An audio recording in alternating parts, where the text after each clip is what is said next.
Salut à tous les amis, j'espère que vous allez bien. On se retrouve ce vendredi 17 avril. J'espère que vous avez passé une agréable petite matinée.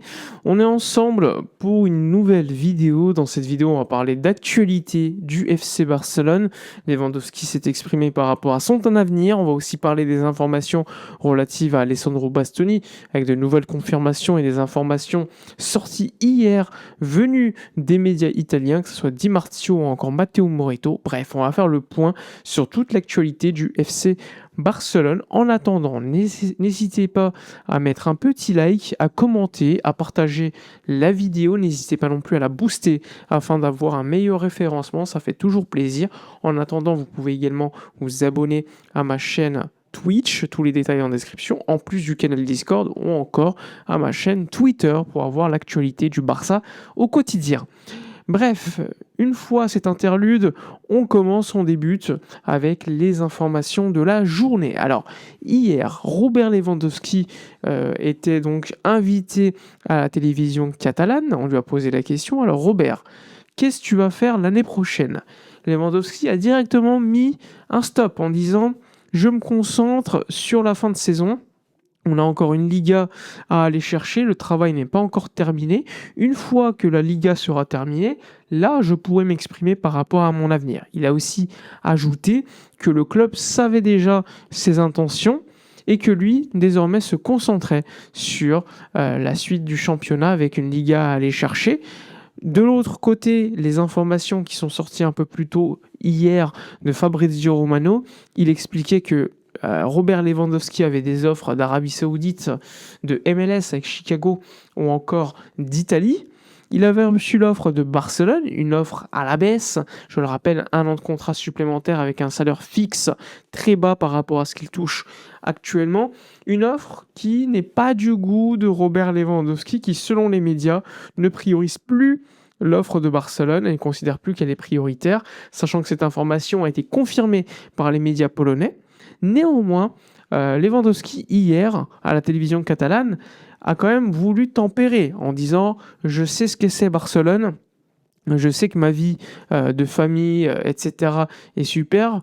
Quand le journaliste lui a dit attention Barcelone, si c'est une jolie ville, n'oublie pas où tu es. Et clairement, il a dit non, t'inquiète pas, je sais où je suis, je ne l'oublie pas. Donc attention, l'avenir de Lewandowski pourrait avoir un impact important par rapport au prochain mercato, car vous le savez très bien maintenant, au niveau économique, Robert Lewandowski pèse près de 40 millions d'euros dans les comptes chaque année. Pourquoi?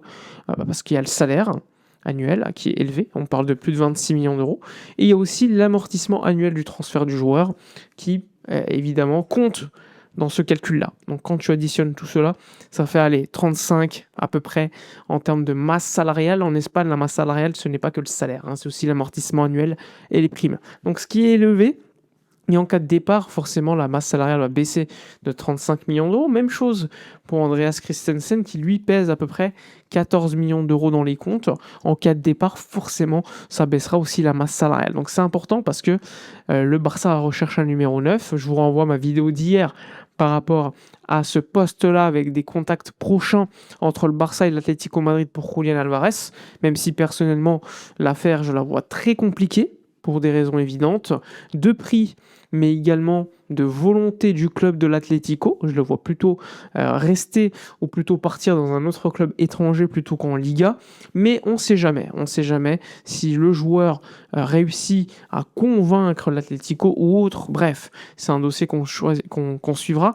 En tout cas, le dossier qui avance plutôt bien au niveau de Barcelone, c'est le dossier du défenseur central avec Alessandro Bastoni, le défenseur central de l'Inter de Milan, qui lui en ce moment est blessé et ne joue pas avec son club. Il faut savoir que hier dans la matinée, Gianluca Di Marzio, journaliste italien, a expliqué que le Barça, pour l'instant, n'a pas fait d'offre à l'Inter de Milan. Néanmoins, le club italien était prêt à écouter les offres à partir de 70 millions d'euros. Il explique aussi que Bastoni est chaud pour aller à Barcelone. Donc là aussi, confirmation de ce qu'on disait. Plus tard dans la journée, Moretto, journaliste qui travaille, et Fabrizio Romano confirme un peu plus en disant que le FC Barcelone n'a pas fait d'offre pour l'instant officielle pour Bastoni. Le joueur veut venir, il a déjà donné son accord à un potentiel transfert. Maintenant, il faudra convaincre l'Inter de Milan, sachant que selon lui, le Barça pourrait offrir 50 millions d'euros plus éventuellement Hector Forte dans l'affaire. Il faut savoir qu'il n'y a pas encore eu d'offre, mais c'est une offre que pourrait faire le Barça. Il faut savoir que l'Inter de Milan, il y a des infos qui expliquent qu'eux, ils veulent que du cash. Et il y a d'autres infos qui te disent un joueur jeune comme Forte pourrait les convaincre à baisser le prix. Donc c'est un petit peu compliqué de déterminer tout cela. Mais dans tous les cas, l'information confirmée, c'est que le joueur veut venir, que le Barça veut absolument Bastoni en défense centrale. Maintenant, on verra ce qu'il en sera d'ici quelques semaines, quelques mois. Moi, je l'ai dit souvent, je suis plutôt optimiste parce que je le vois, l'Inter de Milan est plutôt vendeur, mais à un prix élevé, évidemment. Moi, je pense qu'aux alentours de 60 plus bonus, c'est un transfert qui pourrait se faire. Donc attention, on pourrait suivre à la lettre. Hein. Ça pourrait être la première recrue du mercato d'été. Donc à suivre tout cela. Alessandro Bastoni, Inter de Milan, Barcelone, ça pourrait être une affaire qui roule d'ici les prochaines semaines. Donc normalement, le premier contact officiel pourrait avoir lieu entre les clubs, même s'il y a déjà eu des petits contacts informels entre les dirigeants. Pour l'instant, il n'y a rien officiellement. Donc pour l'instant, on attend, mais je suis plutôt optimiste concernant Bastoni. Mais je l'ai déjà dit hier ou avant-hier en vidéo, ma vidéo Facecam, là où j'étais énervé pendant 20 minutes. Recruter un joueur de la trempe de Bastoni, c'est bien. Mais ça ne te solutionne pas non plus toutes tes problématiques tactiques, hein, forcément, parce que notre problématique, elle est structurelle, elle est basée sur le collectif et non pas sur une individualité qui peut te sauver les coups défensivement, mais si ton bloc, il presse mal à un moment donné, bah Bastoni ou n'importe qui peut faire une faute, peut provoquer un rouge, peut mal défendre, ça peut arriver. Donc je ne sais pas si ça vaut le coup, je pense que oui, mais il faudra que Flick aussi considère parfois qu'il faille plutôt accepter de souffrir un peu plus, de défendre un peu plus bas, plutôt que de jouer très haut constamment, même si vous le savez, c'est un jeu basé sur l'attaque. Donc tant qu'il y a plus de buts que de buts, enfin plus de buts marqués que de buts encaissés, ça marche. Mais dans le cas où ça tourne mal sur Liga, 38 journées, ça peut marcher. Mais sur un match ou deux en Ligue des Champions, bah, si c'est pas le soir, ça peut mal tourner. Et ça a déjà mal tourné pas mal de fois. Donc c'est pour ça que faut être une équipe plutôt flexible, tantôt capable de défendre, tantôt capable d'attaquer, même si notre ADN reste l'attaque.